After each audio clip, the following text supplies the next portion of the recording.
هیڅکله د چا خبرو لپاره ژوند مه کوه. د خلکو خولې تل خلاصې وي. که دارایی او پیسې ولري وای غل دی. که ساده اوسې وای بدبخته دی. که خپله تبه وکړې او چکر یې وهې وای کوڅه ډبه دی. که په کور کې کینې وای خپه او ګوشهګیر دی. که لږ شوخ او اجتماعي وي وای سپک دی. که سنګین وي وای مغروره دی. که ښایسته وي وای مرید لري.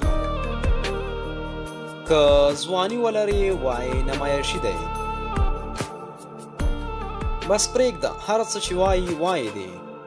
خپل ژوند په خپله اسلامي طریقه مخته وړئ. السلام علیکم ورحمت الله وبرکاته. زه ستاسو ورور ستاسو ملګری امان الله فرزي.